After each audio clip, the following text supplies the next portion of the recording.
Welcome back to Awful Stories. It's Matt here, and make sure to drop a like and subscribe to not miss your daily fix on Reddit stories. Let's jump into our first post in the True Off My Chest subreddit. This post has since been deleted, but it's titled, My Mom Slept with a Guy for a Free Carpet. I'm lying in bed, and I realized that my mom went to a carpet installer's house and made me sit in his kitchen and do homework while what I now realize was her paying for the whole house carpet installation with her body. She was, and still is, married to the same man, and my stepdad couldn't understand how we got such a great deal on a whole house carpet installation. This was roughly 25 years ago, but now I'm in my 40s, and I'm just realizing this. I'm traumatized because now I realize this has affected my mindset toward women as a straight man in far too many ways, and I can't believe I was so clueless. Now, having children of my own, I can't bear the thought of acting in that manner around my child. It has destroyed my concept of my mom and conceptually repulsed my views toward adult interpersonal and sexual relationships in whole. I'm just realizing so many things about myself that revolve around my mom being a serial cheater.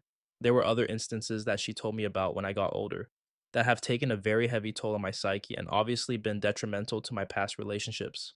It clearly wrecked my self esteem. Every woman I've ever had a relationship with has cheated on me, and I'm just now realizing I stayed through some terrible things, just like my stepdad did, and my dad before him. Key Mathematician said, What is your relationship like with your mom now? Did you ever confront her about this? To this, OP said, No, I've been no contact for 20 years. I literally just realized it in bed right now. The second story for today takes us to the AITA subreddit, titled Am I Wrong for Wanting to Keep My Engagement Ring from My Late Fiance? I, 36F, lost my fiance nearly 11 years ago in a car crash. We were both in the car, but I got out with only minor injuries while he died instantly. This messed me up quite a bit, and I was in and out of therapy and support groups for years over this. The support group is where I met my current partner, 45M. He is a widower who lost his wife to cancer, and we understood each other's pain a lot and bonded over it. 3 years ago, we started dating and we moved in with each other last month. I've remained close with the family of my late fiance since I lost him, and they were a great support to me in the first few years. However, his mother, 61F, asked me last week for the ring he gave me back since I'm now seriously involved with another man. She said she wanted the ring to keep in the family and that it'd mean a lot to have it. This upset me. The ring he gave me wasn't a family ring, and it's a garnet and emerald ring he picked out because those are our birthstones, and I didn't want a traditional diamond. We picked the ring out together, and he saved for months to get it for me. It holds a lot of beautiful memories for me, even if they're bittersweet. I'm now at a point where I can enjoy the good memories without too much pain. Me being in a relationship now doesn't mean I have this ring gathering dust in a drawer somewhere. I wear it on my right hand now, the same way my partner wears his wedding ring. We both feel it's okay to honor our lost loves this way, and neither of us has any jealousy or negative feelings over this. Hell, we have a picture of my fiance and his wife on the wall of our living room. I told her I could understand if it had been a family ring he'd inherited, though that would still have made me feel a little weird to have her asking for it back. But it isn't a family ring. It's my ring that we picked out together, and I plan to wear it for the rest of my life. She insisted it should be back in the family, however, and that she wanted it as it was the last major purchase he made before he died. I ended up hanging up on her as I was so upset, and I've been avoiding her calls since. My partner is angry on my behalf that she even asked this and told me she was being ridiculous and that I should wear the ring as long as I want to. I can't help but feel like I'm being punished for finding someone to make me happy, that I was supposed to mourn him forever in her eyes. I've spoken to my parents about this too to get their insight on it, and my mom feels that maybe I should give the ring back as his mother is clearly just hurting and wants to hold on to something of her son. My dad, meanwhile, says he can see both sides of this, and it's my choice. I don't know. I might be a bit too emotional over this. Am I being the jerk or unreasonable here? Edit. A couple of people seem confused. My current partner is not my new fiance or my husband. I call him my partner because he feels at his age being called a boyfriend is a bit too humorous, as if he's young. If we are being technical, however, he is a boyfriend. We have only just moved in together. I'm sorry if my wording caused any confusion. This is screwed up. OP's not being unreasonable at all. This ring is hers, a symbol of love she chose to honor on her own terms, and her late fiance's mom asking for it back feels like a greedy grab at her grief, not family legacy. That garnet and emerald piece wasn't some heirloom handed down. OP and her fiance picked it together, birthstones and all, with him saving months for it.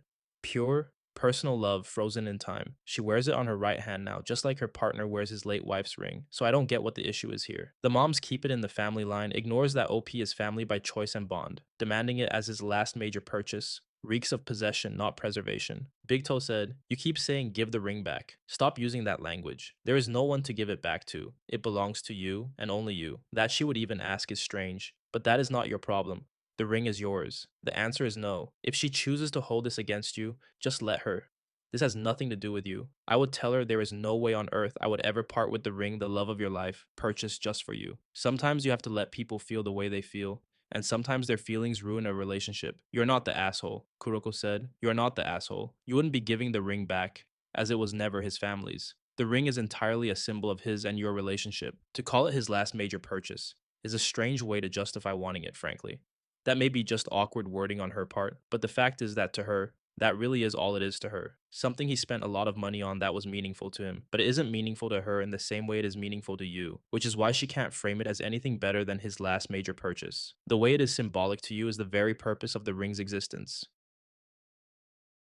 This third and final story takes us to the True Off My Chest subreddit, titled My Husband Just Confessed to Lying to Me for 2 years. In 2023, I was diagnosed with stage 3 kidney cancer. I had major surgery to remove the tumor in my kidney. My husband took a leave of absence from work to help me through my difficult recovery. During that time, he spent a lot of money on medical aids to help keep me comfortable at home. A special shower chair, a rolling table so I didn't have to leave the recliner, fancy heating pads.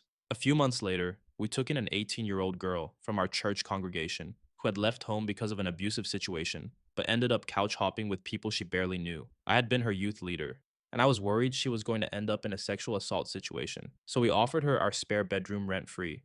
She had some medical issues that kept her from getting a steady job, while she figured out what she was going to do next. During the 3 months she stayed with us, a lot of small things went missing. Some were items I lent to her, and some were items that just mysteriously disappeared.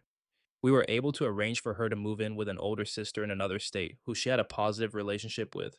We helped get her packed and got her on the plane, but there were a lot of things she left behind that she said she just didn't want or need. I started to go through her room to clear everything out and hopefully find the missing items. I didn't find anything that had gone missing except for the fancy heating pad my husband had bought me during my surgery recovery. I found it in the bottom of a box of her stuff that she said we could just throw out, and I was so happy that it wasn't gone.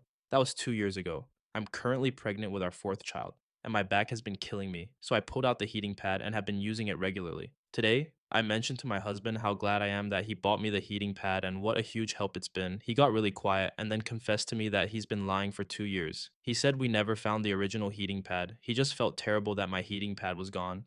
And he didn't want me to think poorly of the girl we had helped out. So he bought a new heating pad, opened it, and stuffed it in the bottom of a box of things she left behind. He knew I would go through it and find it. When he told me he had been lying for the last 2 years, I was bracing myself for a terrible confession. But no, he just felt bad that I still thought it was the original and that he'd snuck behind my back to replace it. He said he feels better now that he doesn't have to hide it anymore, and I'm just feeling spoiled at having such a wholesome hubby. Kisi said, it takes a lot of character to have someone who lives in your home and benefits from your help steal from you and still try to give them some dignity and grace. I don't think I'm there yet myself, but I recognize that it's a better way to be.